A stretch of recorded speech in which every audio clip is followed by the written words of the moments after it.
La tête de ce dessin vous regarde, je sais pas ce que j'ai créé. Si tu fixes ses yeux, il te suit, et c'est un peu flippant. Il est deux en même temps, c'est encore pire.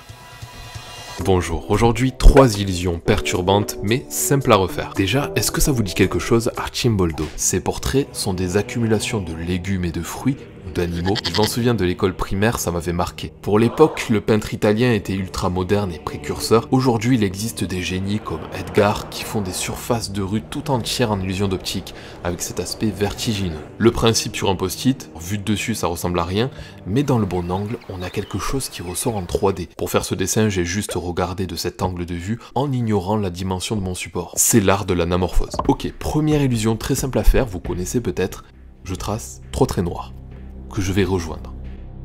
Cela prend à peine quelques secondes.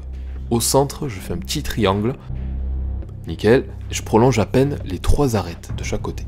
Au bout de ces arêtes, je retourne avec un trait droit dans les angles du début.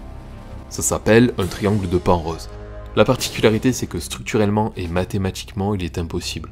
On ne sait pas où est le dessus, le côté, le dessous, et si on rajoute des ombres, c'est encore plus perturbant. T'en as plein d'autres comme ça, des carrés, ça marche aussi avec des cercles. Est-ce que vous êtes prêts pour la deuxième illusion qui est beaucoup plus bluffante? Cette illusion marche sur un post-it ou une feuille de papier, un simple cercle, puis un ovale depuis sa base. Je repars à chaque fois du même point et j'agrandis toujours l'ovale suivant. L'écart se creuse. Là, on a moins de place sur la feuille, alors je m'éloigne du point de base et j'arrondis un peu plus le nouvel ovale. Bon, celui-là, il prend toute la place. De mon angle de vue, ça donne ça. Détail important, je split mon cercle du début en 2 avec un arc de cercle. Puis je le coupe encore une fois avec un dernier plus plat. Pas grave si votre dessin a des différences. Comme si c'était un papier déchiré, je fais des traits tremblants comme ça.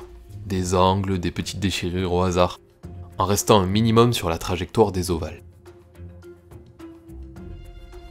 Parfait. Avec un crayon, je fais des va-et-vient sur le bord de mes ovales pour créer de l'ombre. À chaque étage en dessous, j'assombris encore plus la zone en appuyant. Plus je descends et plus c'est sombre. Salut. Surtout d'un côté. Bon, le dernier cran, on peut le faire tout noir. Coton-tige, c'est bien pour les oreilles, mais pour lisser les ombres, c'est encore mieux.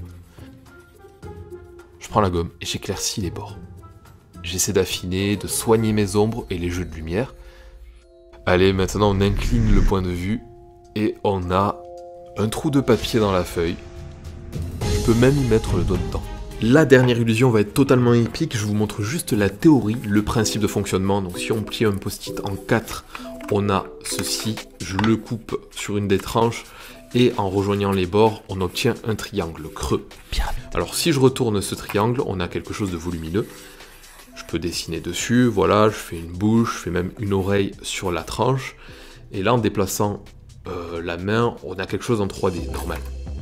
Si j'inverse et que je dessine à l'intérieur, alors on peut refaire exactement le même dessin avec l'oreille, toujours. À partir de là, notre regard peut être trompé. Comme la perception est inversée, il se peut que la tête vous suive. Quand je vais tourner la tête vers la gauche, il va tourner vers la droite. Et si vous voyez quelque chose en 3D se tourner vers vous, c'est que c'est bon. Mais vous allez surtout le voir maintenant dans le dessin que je vais faire. Pour faire cette illusion rapidement, je commence par une base toute simple, une flèche ratée, avec des traits pas droits, mais penchés vers le haut. Voilà, la base est faite, ça sera le corps et le socle. Attention, tout se joue ici, à 1/3 au bout, je trace une mâchoire de profil en forme de rectangle. Plus large cette fois, elle doit bien dépasser. Puis je reviens toucher la pointe de la flèche de l'autre côté. En fait, on a fait le plus dur. Maintenant, on sépare les zones. Du fond de la bouche jusqu'à la moitié, ça sera la zone des yeux. Et de la moitié jusqu'ici, ça sera le museau. On laisse juste une vieille petite place au nez au bout là. On tourne la feuille, on n'a plus qu'à dessiner par-dessus le nez, la bouche. On peut choisir la forme du personnage. Je lui pose 2 yeux qui regardent un peu vers le bas. Je vais me faire plaisir et ajouter des cornes. On peut mettre des cheveux, des accessoires, c'est vraiment comme vous voulez. Juste, je referme la bouche ici. Subtilité, faut pas oublier de la faire aussi de profil là. J'aime les épines. Traçons le corps. Voilà, un dragon très classique avec une queue. En fait, on peut dépasser de la flèche, il n'y a pas de problème. Crucial, là où on a fait des séparations, faut faire juste dépasser des petites languettes comme ça. Voilà, on en fait 3. Découpage. On plie notre dragon. Au niveau des coins de la flèche, j'ai fait des pointillés. Le carré, déjà il tient debout. Pour la tête, j'ai fait aussi des pointillés. Donc on plie d'abord la partie haute, puis la zone des yeux et celle du nez. On a laissé les traits de toute façon. On plie aussi les petites languettes, comme ça c'est fait. Nickel, pas mal. L'idée c'est de s'éclater sur le dessin, donc on peut enfin gommer tous les repères qui servent plus à rien. Et là, je colorie, je me fais plaisir. Un peu d'ombre. Le concept vient de Jerry Andrews. Il a eu l'idée d'inverser la structure de la tête pour qu'elle nous suive.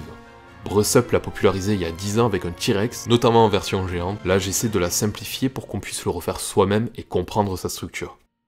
Je peaufine les détails. L'ultime étape, le collage. Prendre la colle assez forte, je la mets sur les 3 petites languettes qu'on a préparées. Là, je plie la tête dans notre direction et je colle les languettes de l'autre côté. Voilà. La tête c'est bon, après si on veut que le dragon tienne tout seul, on peut couper le socle du départ et le rabattre un petit peu sur les côtés comme ça. Pour voir l'illusion, il faut la regarder avec un œil fermé ou la caméra de votre téléphone. Je vous prépare aussi un tuto pour la version Freddy que j'ai imaginé. N'hésitez pas à partager les vôtres, liker et me suivre. Si ça vous tente, la Dropbox Gold est là pour Noël avec un nouveau concours de dessin.